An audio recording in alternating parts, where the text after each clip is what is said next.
Hey everybody, I'm William, I'm Kina. and we And are we the are the Nerdy Nerdyweds. Weds. Today we're talking about Spookala, which happens in Ocala, Florida. Uh, and ironically enough, the October show is going to be in Tampa. That is true. But the June show is the one that we went to, and it was June 9th to the 11th. And we went on a Saturday. The ticket prices for a Saturday was very affordable. It was only $40 per person. They did have some good celebrities at this convention because they had Ron Perlman, and I've wanted to see him for many years. Seth Green. Seth Green, Robin Tooney, I believe her name is, from The Craft, the cast from It. Oh yeah, the kids from the It, including the one, It that was in Shazam. in Shazam. So they had a good guest list, but I have to say, this one, for it being a smaller convention in Ocala, and if you guys know Ocala, that's like the middle of nowhere. They had a great event space in addition to a great guest list. My initial response to this guest space is it's out in the middle of nowhere. And it really is. It's an event center that's literally in the middle of horse country. Mm-hmm. And it is the World Equestrian Center at Ocala. And it is just, it's like we pull up into these parking lots and then people in golf carts came over and gave us rides from our vehicles to the front of the event space. Wasn't that nice? That was very nice. When we got in, it was wide open spaces. I was about to sing the song. It is a giant warehouse of a building. And it's open air. It's huge ceilings. It is a event space for horses to ride around in. So it is a massive event space for something as small as Ocala kind of, it's not like Comic-Con or Orange County Convention Center level, but it is a huge room.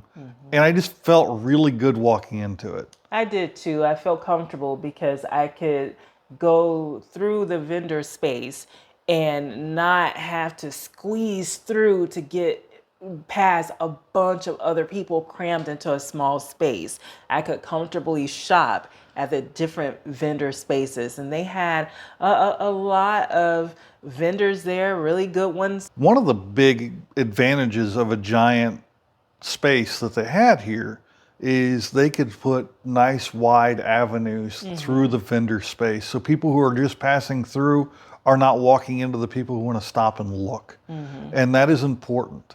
Unfortunately, a lot of times bigger conventions get shoved into spaces that are too small and they can't have those wide avenues. Or in the case of MegaCon, it doesn't matter how wide the avenue is, it's going to fill full of people because people are in there shoulder to shoulder, nut to butt. It makes it so much more accessible, and we're saying that, and we're not like in wheelchairs or using a crutch or anything like that.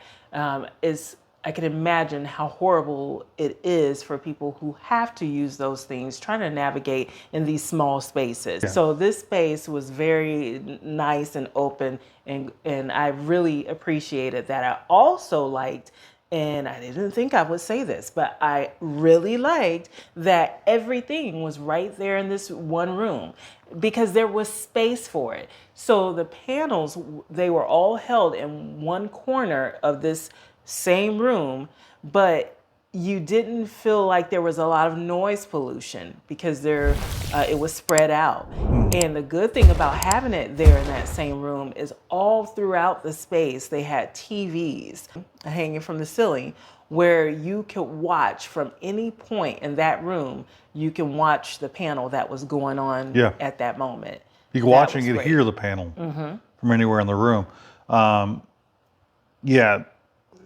They also had a acoustic in quotation marks performance by a band called Wage War, and that was really good. They sounded great in that space, and it was really enjoyable having that band play where you're walking through the vendor room and you can look up at, like she said, these two giant screens, two big projected screens on either end of the building.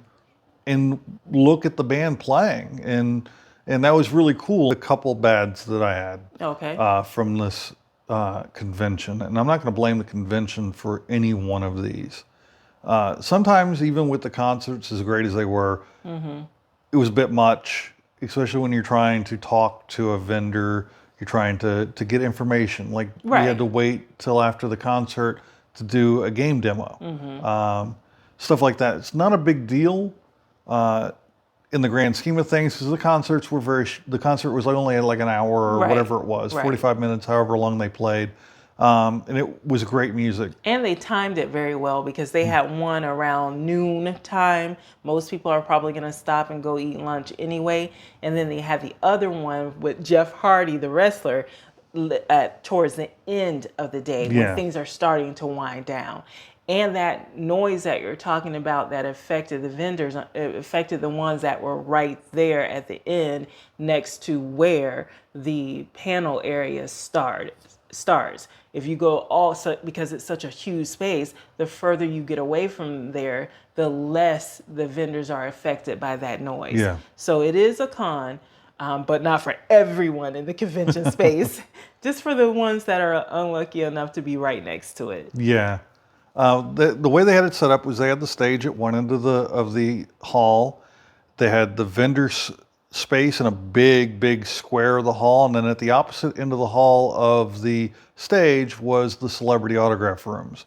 And alongside one side, on the opposite side of the entrance, going along the wall, the back wall, was the photo ops area, along with, they had cars in there. They had the Ghostbusters car. They had all kinds of really cool photo op places to go around the convention. We even started our video right there, sitting on the chairs with gremlins around us. It was great. The other negative I had for this this convention space was the restaurant. The food options, we were limited to what they were offering on site. There were no food trucks, and everything in that store was way overpriced. It's not far from other restaurants, but you would have to leave and then come back. There's no walking distance restaurants. We bought a hot dog and a pretzel, and it was $16 and change. As far as the convention goes, we had a great time. Really looking forward to the October show, which is going to be at the State Fairground in Tampa, Florida. I don't remember the dates off the top of my head. It's the first weekend in October. First weekend in October. And we're really looking forward to that. And that's all I've got for this one. Me too. That's all I've got. So thank you for joining us. Make sure you like, comment, and subscribe. And until next time, stay nerdy.